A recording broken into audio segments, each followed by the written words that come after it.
Cassie said Diddy made her perform through these freak-offs even though she had UTIs, very painful ones, during her period, and while she had sores in her mouth from the other freak-offs, because she had barely any time to even recuperate her body because he was making her do them every week. And they would last for days. Minimum was like 36 hours. Max, the longest one she said was maybe 4 days. He would not let her sleep either. They were just doing drugs to stay up. It's just insanity. And he made her addicted to drugs, to opiates, which now allegedly she has to take medicine for the rest of her life for that because he's a drug addict himself. So he's trying to get everyone else addicted. Mind you, she was only 19 when they met and got together, and he's 17 years older than her. Okay. She said she didn't even know what really oral sex was. She said the whole relationship, or whatever you want to call it, between them started when it was her 21st birthday because he was her boss, you know, at the label that she signed to, Barbara Records. Which, by the way, did y'all know, because I didn't know this, her first record that she's so famous for, Me and You, that came out in 2006, I remember the song, it was everywhere. That song was not made by P. Diddy, okay? It was produced by Ryan Leslie, who she was dating at the time that she met P. Diddy. And even her other famous song, Long Way to Go, which came out a few years later, was also produced by Ryan Leslie. So, P. Diddy, what did you even do here? He legit signed her to a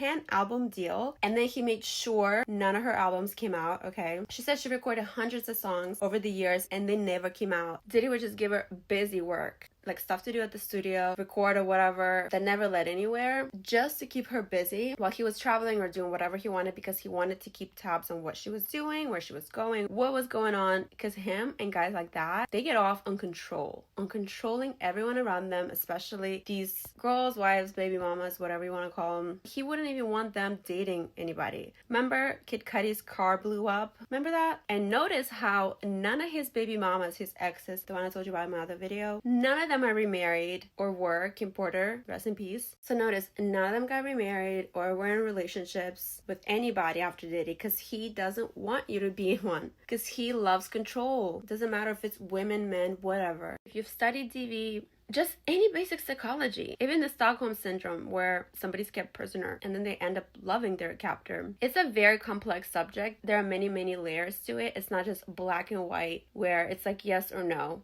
You want to stay, you want to go. No, it's very complex. And I've only seen guys say this, okay? I've not even met one girl that said this, where they just be like, oh, you know, why don't you just leave? You know, all that time, they were in a relationship for a decade. Why don't you just leave?